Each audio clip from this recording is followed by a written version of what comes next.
जी student, अस्सलाम वालेकुम। आज जो आपका लेक्चर है वो class first year chapter number 1 में ही एक फॉर्म है जिसमें हम फैक्टर्स बनाते हैं और उसमें आयोटा को इंट्रोड्यूस करवाते हैं। उसके लिए सबसे पहले देखिएगा एक्सरसाइज 1.2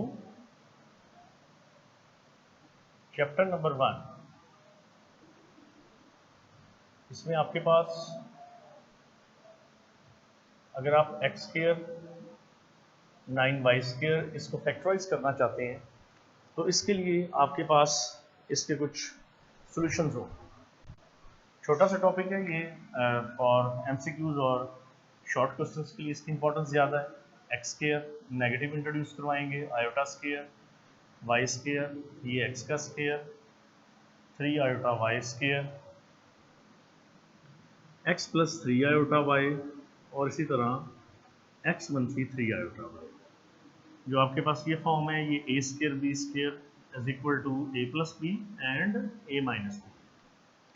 तो दोनों फॉर्म्स जो हैं आपके पास ये फार्मूला इसको फिल करता है। यहाँ प्लस है आयोटा स्क्वायर, आप यहाँ इस फॉर्म को देख सकते हैं कि जो आयोटा स्क्वायर है वो -1 है, तो यहाँ पर जो -1 की वैल्यू है वो माइनस माइनस प्लस हो जाएगी। फॉर्म हम इसे दो फॉर्म्स में लिख सकते हैं, 9x square, similarly 9y square, 9 common X square Y square, ये हो जाएगा एक्स स्क्वायर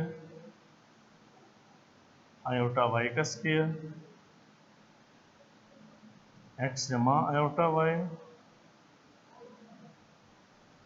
ये आंसर आ गया। ये जो फॉर्म है आपके पास ये फैक्टराइजेशन की फॉर्म है और इस फैक्टराइजेशन फॉर्म में हम इसे मुख्तलिफ फैक्टर्स के अंदर इसको हम जो है वो डिवाइड करते हैं। जितनी भी ये फॉर्म्स दी गई हैं इनमें इसके मुख्तलिफ फैक्टर्स जो हैं उनको डिस्कस किया जाता है। तो हमारे पास ये फैक्टराइजेशन की फॉर्म में कम्प्लेक्स नंबर में आयोटा का इंट्रोड्यूस होना ज़रूरी है, क्योंकि यहाँ जब आयोटा स्क्वायर आएगा तो वो वही वैल्यू -1 नेगेटिव और नेगेटिव दोनों वैल्यू प्लस हो जाएगी। तो ये दोनों वैल्यूज जब प्लस होंगी इसका मतलब है हम इसे अच्छी तरह बेस्ट फॉर्म में इसका सोल्यूशन देख सकते हैं।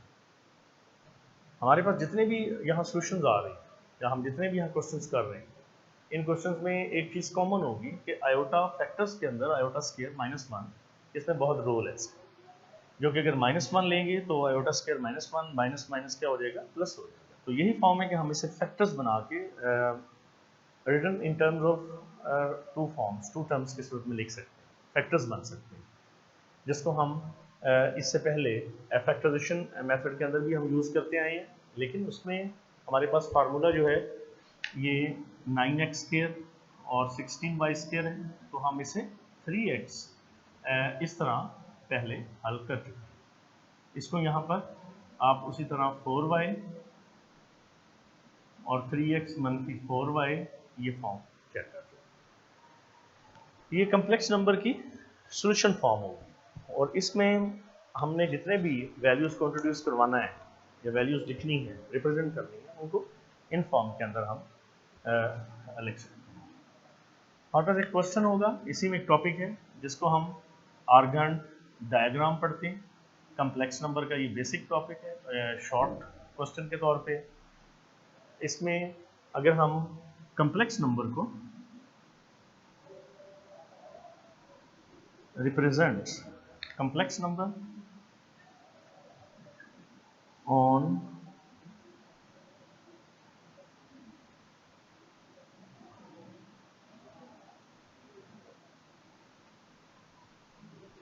डायग्राम। अब देखिए यहाँ जो डायग्राम है ये रेक्टेंगुलर कोऑर्डिनेट्स आ जाएंगे आपके साथ। इस रेक्टेंगुलर कोऑर्डिनेट्स में हम ऐसे लिख सकते हैं जैसे 2 और 3 है, यहाँ कोई पॉइंट है तो इसका मतलब है ये 2 + 3 आयोटा है। अगर यहाँ पर हमारे पास वैल्यू है -2 -3 आयोटा तो इसको हम यहाँ रिप्रेजेंट कर सकते हैं -2 -3। तो complex number represent on rectangular coordinates, or if we draw a complex number on diagram, represent complex number on diagram, then it is said to be Argand diagram। हमारे पास इससे रिलेटेड क्वेश्चन होगा, यहाँ वो लिख के देगा कि आप 4 माइनस 3 आयोटा को कम्प्लेक्स नंबर की सूरत में लिखिए, आर्गन डायग्राम की सूरत में रिप्रेजेंट ऑन डायग्राम। अब क्योंकि ये एक्स एक्सिस में ये फॉर्म 4 और वाई एक्सिस में ये फॉर्म -3, तो इसका मतलब है यहाँ जो पॉइंट बन रहा है वो आपके पास पॉजिटिव और -3 which is equal to 4 minus 3 iota.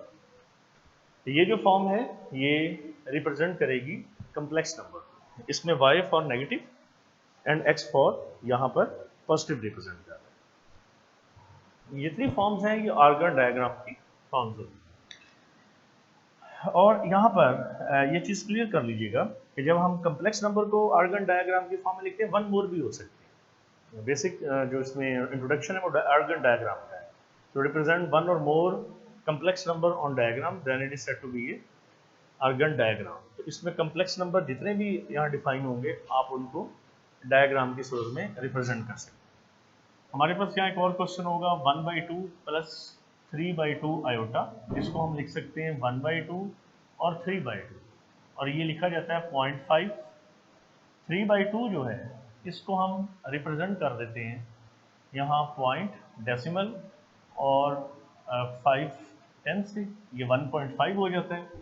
जब मैं यहाँ रिप्रेजेंट करता हूँ 1.5, इसका मतलब है आप यहाँ एक्सिस पे जब इसे रिप्रेजेंट करते हैं तो 0.5 और 1 और 2 और 1.5, इसका मतलब है यहाँ जो पॉइंट अब रिप्रेजेंट होता है इस जगह पे, इसको लिखा जाता है 0.5 1.5 दैट इज 1/2 प्लस आपके पास 3/2 आयोटा।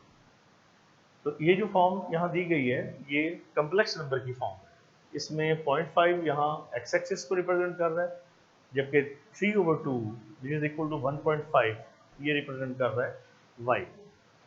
इसके स्टार्टिंग जो पॉइंट है इसका वो ओरिजिन है और इसको हम 0 से लिखते हैं। तो जितनी यहाँ फॉर्म्स रिप्रेजेंट होगी एक्स एक्सिस और वाई एक्सिस जहाँ ज्वाइन होंगे वहाँ जो पॉइंट क्रिएट करेंगे उसको हम origin it is equal to 0 and 0 ये बोथ रिप्रेजेंट करवाएंगे। ये इतनी भी फॉर्म्स हैं आर्गन डायग्राम की, तो इन डायग्राम्स के अंदर आप इनके एक्सिस को मेंशन करेंगे। फर्स्ट ऑफ ऑल इसमें X axis and second one for Y axis, ये दोनों रिप्रेजेंट होंगे। ये इतनी भी फॉर्म्स आप देख रहे हैं तो ओरिजिन 0 है, जबकि एक्स एक्सिस 4 है, वाई एक्सिस -3 है, इट इज इक्वल टू 4 - 3, ये पॉइंट रिप्रेजेंट हो रहा है। इनको ज्वाइन करना चाहें आप पॉइंट्स को आपस में मिलाना चाहें तो ये पॉइंट यहाँ प्रूव हो सकता है। ये फर्स्ट ईयर आपका कम्प्लेक्स नंबर 1.2 एक्सरसाइज है, उसका बेसिक लेक्चर था, आप इसे नोट करेंगे। इससे पहले जितने लेक्चर्स हुए हैं चैप्टर नंबर 1 के, अगर आपको उसके अंदर कोई कन्फ्यूजन या प्रॉब्लम है आप वो डिस्कस कर सकते हैं।